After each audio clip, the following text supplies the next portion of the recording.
Guten Morgen. I'm happy to come to your center in Germany from my house in Florida through the wonders of technology. I want to thank Krista and those others in charge who included me in this wonderful conference that you're having.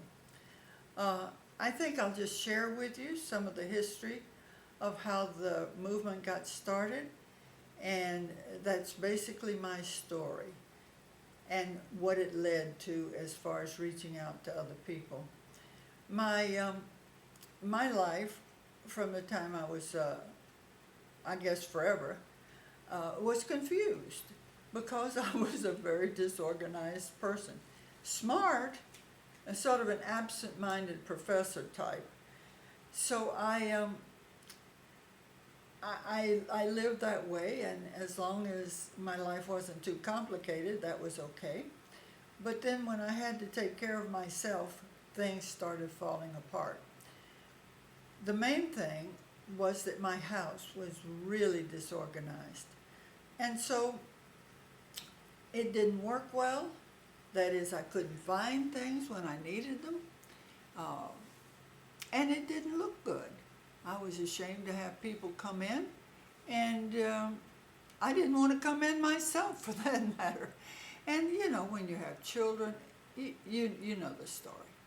So I just rocked along like that for, I don't know, maybe 14 years, maybe 18 years, I've forgotten now, and lived with frustration, my house insulting me every day, and being very patient, as many of us who are disorganized are. I just kept putting up with it day after day, year after year, until finally one day I had a crisis. And the crisis was this. I had a little leak in my kitchen sink.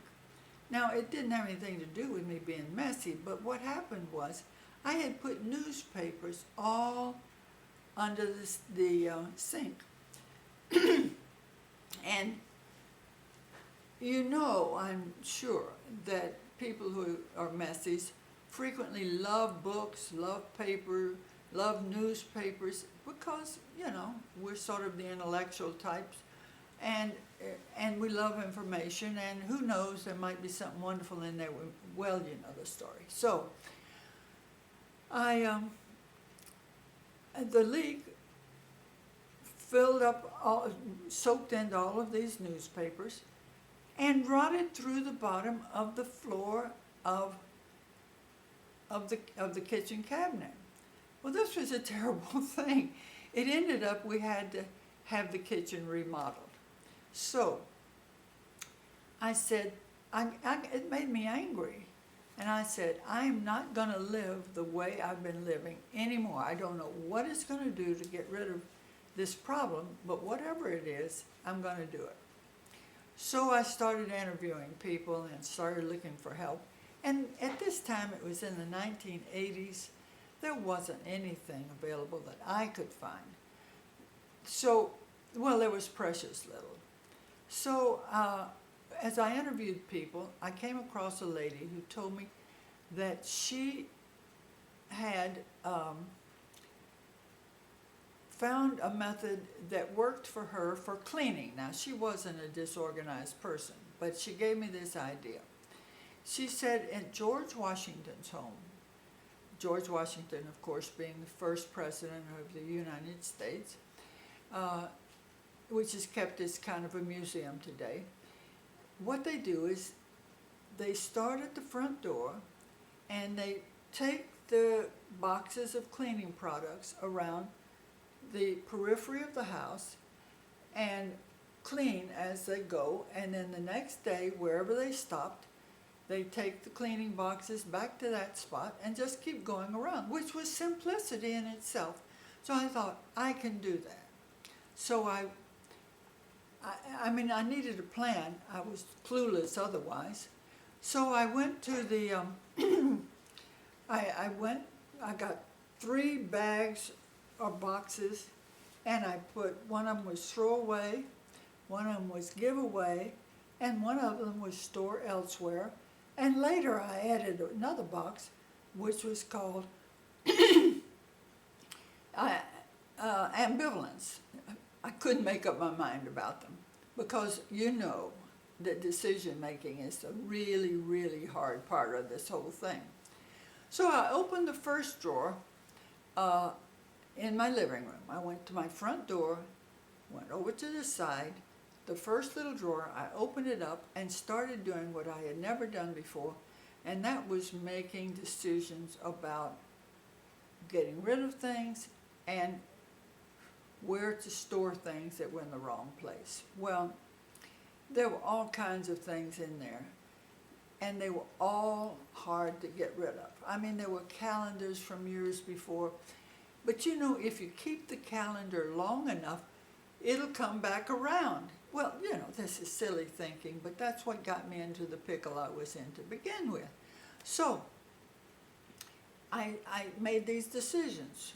I wasn't good at it, and I could only work for about an hour a day because it wore me out to make the decisions. I kept doing that day after day. I took one day off, and when I got through a real hard problem, I rewarded myself, you know, with something like a piece of jewelry or going out for an ice cream sundae or something like that. So as long as I knew I was going to have a reward, it made it easier. So I went around the inside periphery of my house, which was not very large, and when I got back around to the front door, it was about 3.5 months later, and I skipped the kitchen till last because the kitchen is not for rookies or for beginners. So now understand, the house was not perfect because I was not an expert at how to do this thing, but it was significantly different. Well, I was so happy that I started 2 or 3 different habits so that things were more or less maintained as I went. So I was so happy. I was like the men in the Bible who found food and they said, we do not well by keeping this to ourselves, we've got to go tell others. And I was a teacher. That was my business, and I had. It was my natural tendency. Plus, I was a Christian, and the Bible says to do good to all men and women, especially to those who are of the household of faith. So I thought, I'll just tell other people. So I put a little ad in the paper, and it said, because understand, this was in the 80s, the early 80s, and there was no internet and so forth. So I put a little ad in the paper, and it said, messy house, ? Frustrated, ? Come to Messies Anonymous, and I put down an address, which was our church, a room in our church that was available to me because my husband was the pastor and I was a member. So and you know, 12 people came. Now I thought that was good because the Lord started out with 12, and look how that succeeded. So anyway, there were 12 people, and week after week we hammered out what it was that we needed to do, what principles we needed to develop, what habits we needed to concentrate on. We were beginners, but we made significant changes.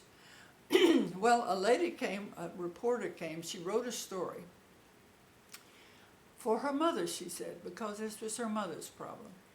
And she was a very well-known reporter at the Miami Herald, which was a part of a larger news service, the largest private news service in the world at that time.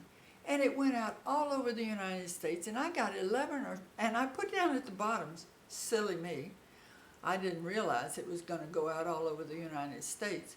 If you would like more information, write to, and I put my personal address, and I got 11 or 12,000 letters. This is not good for a messy person to be getting all this clutter in their house. Well, proceeding on, we started, I had to write a book then, and I wrote the book, which we call the Messies Manual. And then, and I sent it out to all the people who had written to me who wanted more help. And this was the principles that we had hammered out in our class. So that's basically how Messies Anonymous got started in the United States. Now, I then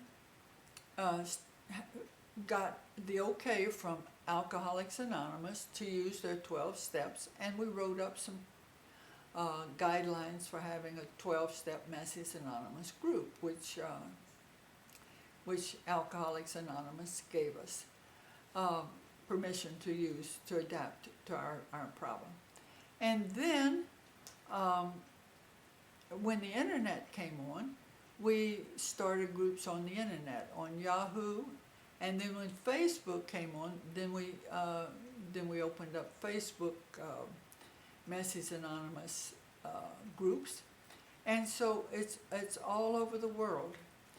And one of my most pleasant activities in spreading the word was when I came to Germany, when Steve Volka of Brindau Verlag invited me to come, and I came and enjoyed participating in groups in your wonderful country, and I'm so much appreciative of the work that you all are doing, because it's this business of being disorganized. Only a person who struggles with it can know how seriously it impacts so many aspects of their lives.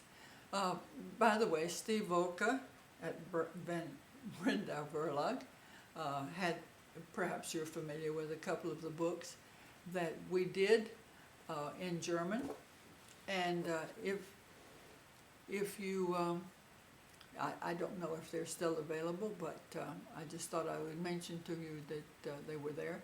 But at any rate, I had a wonderful time there, and I'm so sorry that I'm not going to be able to be with you in person, but I so much appreciate being included in this way.